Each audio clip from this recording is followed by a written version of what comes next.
जय श्री कृष्ण। आप सभी को वैशाख की बड़ी चौथ की ढेरों शुभकामनाएं।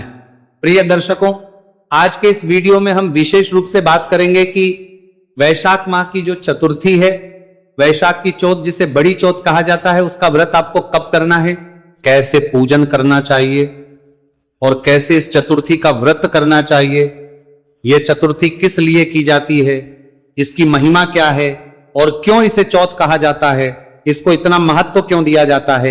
इस प्रकार से संपूर्ण जानकारी आने वाली वैशाख चौथ या कहीं वैशाख संकष्टी चतुर्थी के विषय में आपको इस वीडियो में प्रदान की जाएगी। आपसे निवेदन है कि वीडियो यदि थोड़ा सा भी उपयोगी लगे तो कृपया एक बार लाइक अवश्य कर दीजिएगा। भगवान गणेश की कृपा प्राप्त करने के लिए, अपने व्रत की सफलता के लिए कमेंट बॉक्स में अवश्य लिखिएगा जय श्री गणेश या ओम गंग गणपतये नमः।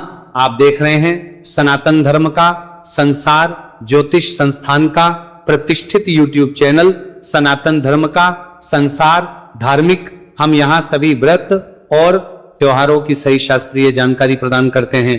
ज्योतिष शास्त्र और पंचांग के आधार पर आपको बताते हैं कौन सी तिथि कब है, व्रत आदि कब करना है, क्या विधि, क्या नियम और क्या गलती नहीं करनी है।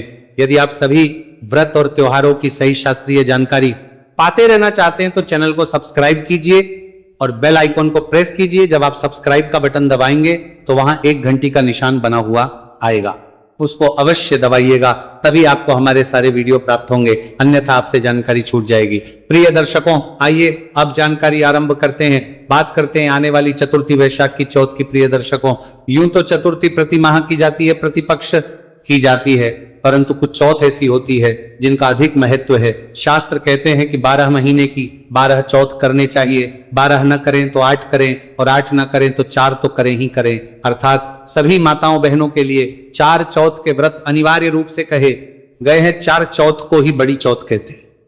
इन्हीं में से एक चतुर्थी आती है वैशाख की। अब आज के समय में 4 में से घट के वो 2 हो गए हैं। 2 कौन कौन से?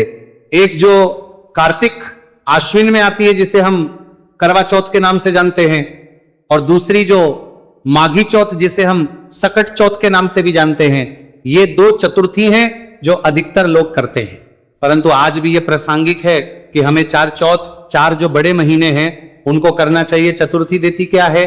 चतुर्थी का व्रत संतान की लंबी आयु के लिए किया जाता है, संतान के अच्छे वैभव, अच्छे करियर के लिए किया जाता है कि उसका सौभाग्य जागृत हो। भगवान गणेश घर में रिद्धि सिद्धि दे, धन दे, संपत्ति दे, सफलता दे, सुखी जीवन दे, वैवाहिक जीवन दे। और चतुर्थी का व्रत अपने पति की लंबी आयु के लिए किया जाता है, अच्छे उत्तम वैवाहिक जीवन के लिए किया जाता है, अच्छे दाम्पत्य जीवन के लिए किया जाता है, प्रेम और सौहार्द के लिए किया जाता है। इस प्रकार से ये चतुर्थी का जो व्रत होता है ये आपके जीवन को सुखों से भर देता है। भगवान गणेश जो है रिद्धि सिद्धि के दाता है, और जहां रिद्धि और सिद्धि रहती है वहां हमेशा लक्ष्मी विराजमान रहती है, और जहां लक्ष्मी विराजमान रहती है वहां सुख संपत्ति आती है, क्योंकि रिद्धि सिद्धि सुख संपत्ति सब देके आती है। इसीलिए गणेश जी का पूजन बड़ा कल्याणकारी कहा गया है, और इसीलिए चतुर्थियां हैं, इनमें भी 4 बड़ी हैं, इनके व्रत आपको करने चाहिए। प्रश्न उठता है कि कैसे किया जाता है व्रत, इसकी विधि क्या है, नियम क्या है?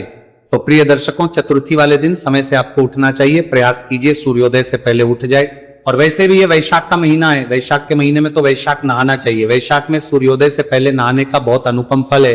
इसकी महिमा इतनी अधिक है कि यमराज तक को रुला दिया था। वैशाख माह की महिमा ने यमराज को भी रुला दिया था।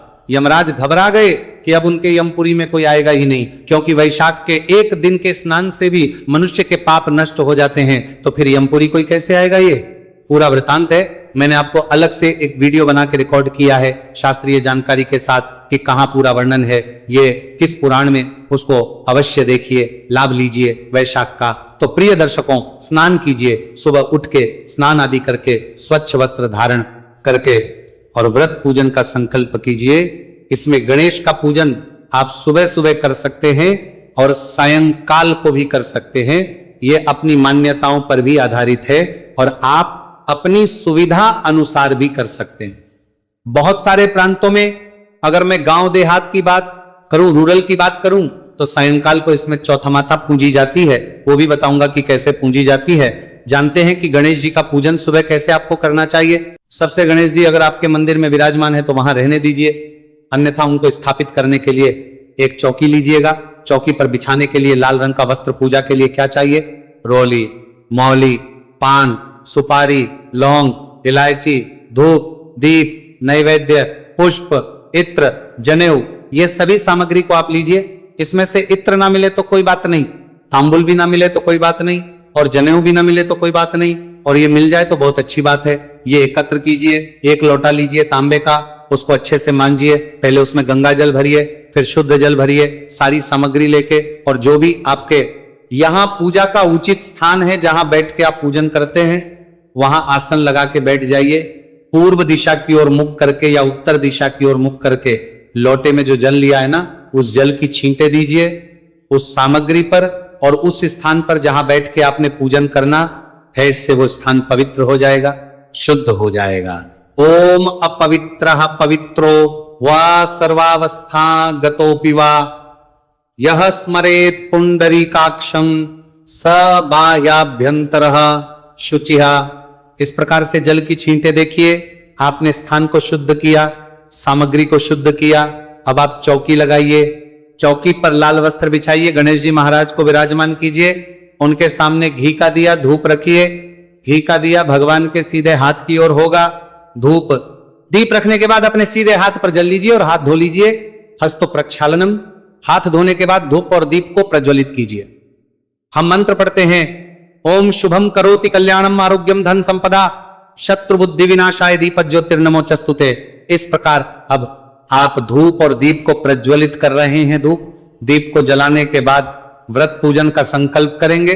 संकल्प करने के लिए अपने सीधे हाथ पर जल लीजिए, अक्षत लीजिए, पुष्प है पुष्प लीजिए, और 3 बार ओम श्री विष्णु, ओम श्री विष्णु, ओम श्री विष्णु, अपना नाम, अपना गोत्र, जिस स्थान पर बैठकर संकल्प कर रहे हैं वहां का मकान नंबर, क्षेत्र का नाम, शहर का नाम, वैशाख माह से कृष्ण पक्षी चतुर्थी आयु आरोग्यता प्राप्त है, शुभ संपत्ति प्राप्त है। भगवान गणेश प्रसन्नार्थ, चौथ माथा प्रसन्नार्थ, वैशाख चतुर्थी व्रत पूजन संकल्पम श्री, और यह संकल्प भगवान के चरणों में अर्पित कर दीजिए।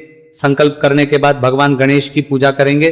सबसे पहले गणेश जी महाराज का ध्यान कीजिए। उमाशोतम शोक विनाशकार कम नमामि विघ्नेश्वर पाद पंकजम, नमामि विघ्नेश्वर पाद पंकजम। गणेश जी महाराज का ध्यान करके हाथ में पुष्प लेके भगवान से निवेदन कीजिए कि प्रभु ये पुष्प मैं आपको आसन के रूप में अर्पित कर रहा हूं, इन्हें आप स्वीकार करें। और वह पुष्प आसन के रूप में भगवान गणेश को अर्पित कर रहे। दीजिए आसन देके गणेश जी महाराज का पद प्रक्षालन करेंगे, आर्य देंगे, आचमन ही कराएंगे, स्नान कराएंगे। जब मैं बोलूं एक एक मंत्र पर आप एक एक चम्मच जल सामने रखे पात्र में अर्पित कीजिएगा। पद प्रख्यान के लिए जल अर्पित कीजिए के रूप में 1 चम्मच जल गणेश जी महाराज को अर्पित कीजिए। पद के रूप में गणेश जी को 1 चम्मच जल अर्पित कीजिए। कराने के बाद स्नान कराते हैं, स्नान के लिए जल अर्पित कीजिएगा। स्नान कराने के बाद पंचामृत से स्नान कराएंगे, कच्चा दूध, दही, घी, शहद, शक्कर, और इस प्रकार से पंचामृत बना के फूल पर लगा लीजिए और अर्पित कीजिए। शुद्ध जल से स्नान कराएं। गणेश जी महाराज को शुद्ध जल से स्नान कराने के बाद अब गणेश जी को आप वस्त्र के रूप में मौली का 1 टुकड़ा थोड़ी अर्पित कीजिए। जनेऊ लीजिए, जनेऊ को रोली कुमकुम माते से तिलक कर लीजिएगा, फिर अर्पित कीजिएगा। यज्ञ पवित्र अर्पित करके गणेश जी महाराज को तिलक कीजिएगा। ओम गम गणपतये नमः तिलक कीजिएगा। अक्षय तर्पित कीजिए। गणेश जी महाराज को पुष्प अर्पित कीजिएगा, माला पहनाइएगा। ओम गंग गणपतये नमः माल्यार्पण गुरु अर्पित करके माला पहनाइए। दूर्वा अगर है तो दूर्वा हाथ में लीजिए, अर्पित कीजिए, समर्पित कीजिए। गणेश जी अब गणेश जी महाराज को धूप दिखाएंगे और दीप दिखाएंगे। ओम गंग गणपतये नमः धूप दीप दिखा के और नैवेद्य अर्पित करेंगे। नैवेद्य के रूप में अगर मोदक है तो मोदक अर्पित कीजिए, कोई फल है तो फल चढ़ा दीजिएगा, मिश्री है तो मिश्री अर्पित कीजिएगा, मिश्री ना हो तो बताशा अर्पित कर सकते हैं। ओम गंग गणपतये नमः। अब जलाजमिनी के रूप में 1 चम्मच जल अर्पित कीजिएगा। ओम गंग गणपतये नमः तांबुल अर्पित करेंगे। तांबुल के लिए 1 पान का पत्ता लीजिए, उस पे 2 लौंग 2 इलायची और 1 सुपारी रखिए। वह गणेश जी महाराज को निवेदन कीजिए। जो भी आपकी कोई इच्छा है वह बोलते हुए यह पान का बीड़ा अर्पित कीजिए। गणेश जी महाराज को शुभ दक्षिणा और जो भी कुछ दक्षिणा के रूप में आप अर्पित करना चाहते हैं गणेश जी को, वह दक्षिणा के रूप में चढ़ाइए और हाथ जोड़कर नमस्कार कीजिए। इस प्रकार से आपने पूजन किया। अब आप चौथ माता की कथा सुनिएगा। वैशाख की चौथ की कथा मैं आपके लिए अपलोड करूंगा। बड़ी कल्याणकारी कथा है, कथा सुनिए। कथा सुनने के बाद गणेश जी महाराज की कथा भी साथ में एक अलग से सुनी जाती है, जिसे हम विनायक जी की कथा कहते हैं। विनायक जी की कथा कहते हैं। ये दोनों ही कथाएं आपको एक वीडियो में मिल जाएंगी। कथा सुन के फिर गणेश जी की आरती करेंगे। आरती करने के बाद नियम अनुसार दिन को व्यतीत कीजिए। किसी के प्रति वैर भाव ना रखिए, शांत चित्र से दिन व्यतीत कीजिए। किसी के साथ अपशब्दों का प्रयोग ना कीजिए। कथा जब आप सुन रहे हैं ना, तो लोटा जल का सामने रखा होगा, हाथ में आपने कुछ अक्षत लेने, चावल लेने या गेहूं लेने। कथा सुनने के बाद उसमें से कुछ गेहूं या चावल लोटे में डाल देने। बाकी आप अपने जो भी आपने वस्त्र पहने हैं उसके पल्लू में बांध लीजिए। अगर चुन्नी है तो चुन्नी और साड़ी है तो साड़ी के पल्लू में दो। अभी यहाँ पे प्रथाएं चलती हैं कि सुबह आपने कथा सुनी है तो कुछ प्रांतों में सुबह कथा सुन के जल सूर्य को दे दिया जाता है और शाम को चौथ माता की पूजा करके फिर अलग से लोटे से जल चंद्रमा को दिया जाता है। और कुछ प्रांतों में इसी जल को संभाल के रखा जाता है और शाम को चंद्रमा को जल दिया जाता है।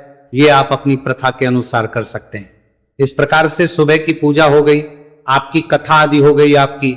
अब सायंकाल को चौथ माता की पूजा की जाती है। इसमें एक मानव आकृति बनाई जाती है। दीवार पर कहीं भी चित्र वो बनाया जाता है। एक और उसको भोग अर्पित किया जाता है। अग्नि पर भोग लगाया जाता है। चौथ माता के सामने बैठ के फिर कथा की जाती है और तदोपरांत चंद्रमा उदय हो चुका होता है तो चंद्रमा को अर्घ्य देकर व्रत को खोल लिया जाता है। यही नियम है चतुर्थी व्रत का और यही उत्तम नियम है। आपने सुबह गणेश पूजन कर लिया है। आपके यहाँ चौथ माता की पूजा शाम को नहीं होती है तो बहुत उत्तम है, कोई दोष नहीं है उसमें। ये प्रथाओं पर आधारित है। क्या है कि पहले बहुत सारे प्रांतों में, बहुत सारे कबीरों में आरंभ में देवी पूजी जाती थी तो देवी के रूप में चौथ माता को पूजा जाता था। तो आप गणेश जी की पूजा अगर सुबह कर लेते हैं ना, आपके यहाँ इस प्रकार से पूजा नहीं होती है तो वह भी श्रेष्ठ करें, उसमें कोई दोष नहीं है। इस प्रकार से आप गणेश जी का पूजन करें। यही गणेश जी का पूजन आप सायंकाल को भी कर सकते हैं अगर सुबह नहीं करें तो। और बहुत सारे लोग शाम को करते भी हैं तो उसमें भी कोई दोष नहीं है, श्रेष्ठ है। अब बात करेंगे कि यह व्रत आपने करना कब है। प्रिय दर्शकों, इस वर्ष वैशाख कृष्ण चतुर्थी जो है वो शुरू होगी 5 अप्रैल को सुबह 11:59 पर और 6 अप्रैल को दोपहर को 2:10 पर यह समाप्त हो जाएगी। ऐसे में बदिया तिथि मान के अनुसार चतुर्थी है 6 अप्रैल को, परंतु चौथ का जो व्रत है ना वो चंद्रमा के अर्घ्य देकर खोला जाता है। इसीलिए जो चतुर्थी का व्रत है, बड़ी चौथ का व्रत है, यह किया जाएगा 5 अप्रैल को। अब इसमें एक बात बता दूं कि हां, इस दिन भद्रा लगेगी, लेकिन इस भद्रा से डरने की आवश्यकता नहीं है, क्योंकि इस भद्रा का जो प्रभाव है ना वो इस संकष्टी चतुर्थी के व्रत पर नहीं पड़ता है। तो शाम को आप विधि विधान से चंद्रमा को अर्घ्य दीजिए, लोटे में जल लीजिए। जिस लोटे को जल भर के आपने कथा सुनी है उसी से आप अर्घ्य देंगे। चंद्रमा को मंत्र बोलेंगे, ओम श्रा श्री श्रौ सह चंद्रमसे नमः। जो भी आपने पकवान बनाए हो उसे चंद्रमा को भोग अर्पित कीजिए, अक्षत अर्पित कीजिए और जल अर्पित करके परिक्रमा करके चंद्रमा की पूजा कीजिए और फिर आप व्रत को पूर्ण कीजिए। इस प्रकार से आप इस व्रत को करेंगे। पूजा के लिए शुभ मुहूर्त रहेगा 5 अप्रैल को सुबह 7:41 से और 12:24 तक, क्योंकि विशाखा नक्षत्र रहेगा। बहुत ही कल्याणकारी है, ये लाभ और उन्नति मुहूर्त है। इसकी हम बात करें तो सुबह 9:15 से और 10:50 तक ये रहेगा। वहीं अमृत योग जो होता वो 10:50 से और 12:24 तक रहे। वैशाख संकष्टी चतुर्थी, या ये कहें कि वैशाख की बड़ी चौथ के दिन जो चंद्रमा का उदय रहेगा वो रात को 9:58 पर होगा। ये दिल्ली के अनुसार मैंने समय बताया है। यदि आप अपने क्षेत्र के अनुसार जानना चाहते हैं, अपने शहर का समय जानना चाहते हैं तो कमेंट बॉक्स में लिख के पूछ लीजिएगा। भगवान गणेश आपका व्रत सफल करें। जय श्री